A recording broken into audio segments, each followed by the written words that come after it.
Olá a todos! Nós vamos ver nessa videoaula algumas características da matriz dos coeficientes quando nós resolvemos uma interpolação através de sistemas.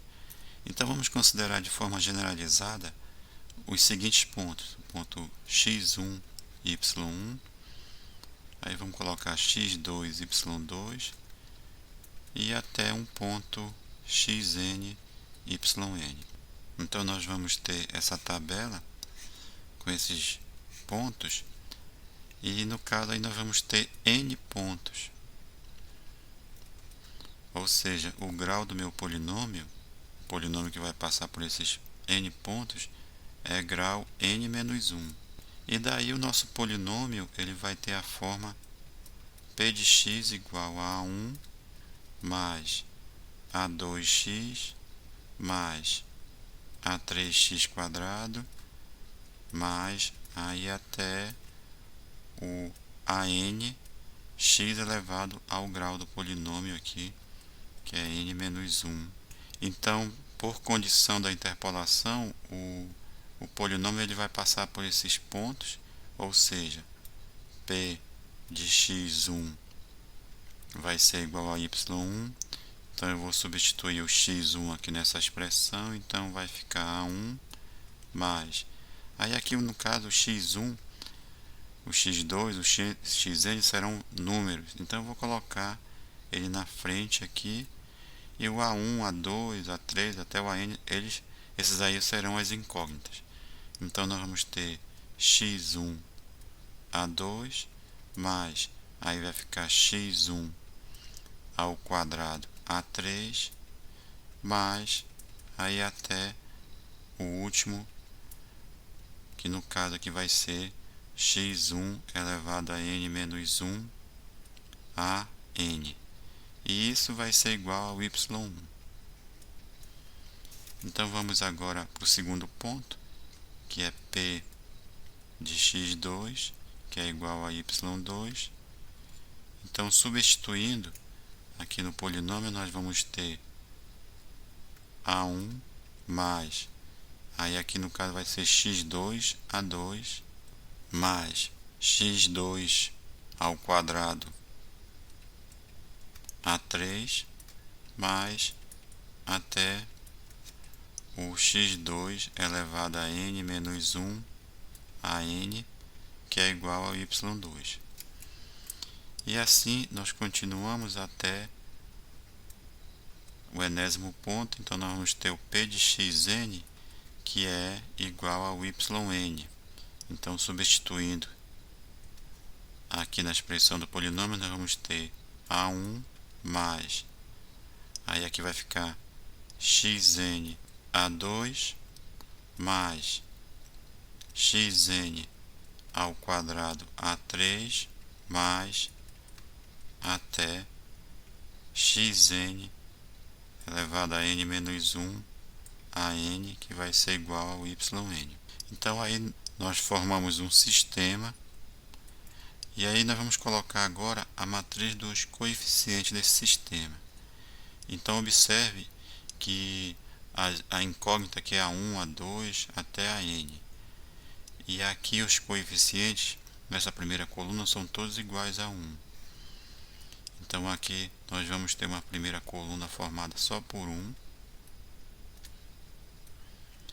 Aí aqui nós vamos ter a segunda coluna, e a segunda coluna, observe que vai ser x1, x2, x3, até um xn aqui, que vai ser o próprio vetor x que foi dado na tabela inicial. Aí depois nós vamos ter x1 ao quadrado, x2 ao quadrado, até xn ao quadrado.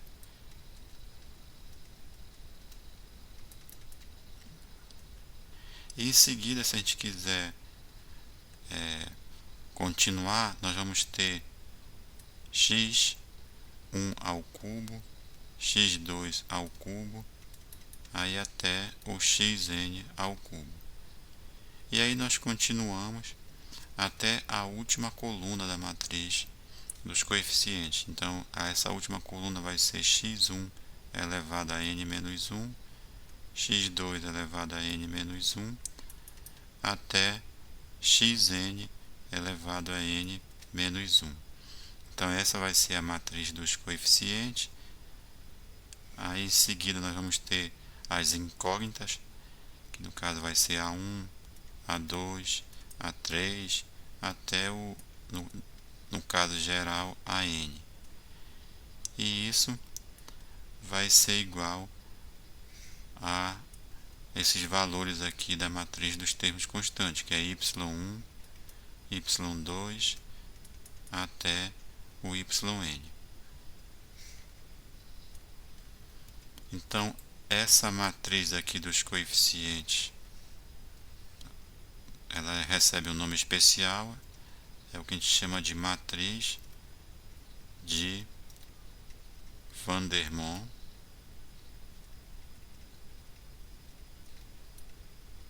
Então, é a matriz de Vandermonde, e a gente vai representar pela letra V. Então, o nosso sistema aqui, de uma forma reduzida, ele vai ficar V, aí vezes a matriz A das incógnitas, que é igual a uma matriz Y aqui, que é dos termos constantes. Então, para encontrar o polinômio interpolador, nós resolvemos esse sistema e, no caso, aí vamos encontrar o vetor A, que é o vetor das incógnitas. Agora vamos observar algumas características da matriz de Vandermonde. Então observe que a primeira coluna ela é formada só por 1. Aí depois, na segunda coluna, nós vamos ter os valores da tabela, no caso x1, x2, xn. E depois, na terceira coluna, nós vamos ter esses elementos desse vetor ao quadrado. Vai ficar x1 ao quadrado, x2 ao quadrado, x3 quadrado até xn ao quadrado. E em seguida nós vamos continuar com esses elementos na potência ao cubo, depois a quarta e assim por diante, até a última coluna que vai ficar elevada, os elementos vão ficar elevados ao grau do polinômio. Então observe que se eu tiver uma tabela e eu tiver os valores de x, dá para formar a matriz dos coeficientes, juntamente com os valores do y da tabela também. Então dá para formar rapidamente o sistema a partir do momento que eu conheço os valores de x e os valores de y. Então vamos ver um exemplo aqui. Então vamos supor que meu x, os valores de x sejam 1, 2, 3 e 4. E os valores de y na tabela sejam quaisquer valores aqui, por exemplo, 3, 7, 11 e 4. Então vamos formar o nosso sistema através da matriz de Vandermonde. Então na primeira coluna nós vamos colocar os elementos 1 e em seguida nós colocamos os valores de x aqui na segunda coluna, que no caso é 1, 2, 3 e 4. Depois vai ficar esses elementos ao quadrado, vai ficar 1 ao quadrado, 2 ao quadrado, 3 ao quadrado e 4 ao quadrado. E aqui na quarta coluna, os elementos vão ficar ao cubo, então vai ficar 1 ao cubo, 2 ao cubo, 3 ao cubo e 4 ao cubo. Aí vezes, aí aqui os coeficientes do polinômio, que é A1, A2, A3 e A4. E depois a gente iguala aos valores de y aqui, que é 3, 7, 11 e 4. Aí daí só é resolver esse sistema e achar os valores de A, o A1, o A2, o A3, o A4 e formar o polinômio. Então, essa é a matriz de Vandermonde e ela é usada, ela aparece quando a gente resolve uma uma interpolação através de sistemas. Agora, a forma por resolução de sistema não é considerada eficiente, especialmente nos casos em que o número de pontos é grande e se deseja um polinômio de grau elevado. Aí, então, nesses casos, a matriz de Van der Monge ela poderá ser mal condicionada. E num sistema com uma matriz mal condicionada, pequenas variações nos coeficientes causam grandes mudanças na solução. E para evitar essa possível situação de instabilidade numérica, temos outras formas de encontrar o polinômio interpolador, sem que precise resolver sistema. Uma das formas que não precisa de sistema na resolução do polinômio é a forma de Lagrange, que será vista em uma próxima videoaula. Então, até lá e obrigado.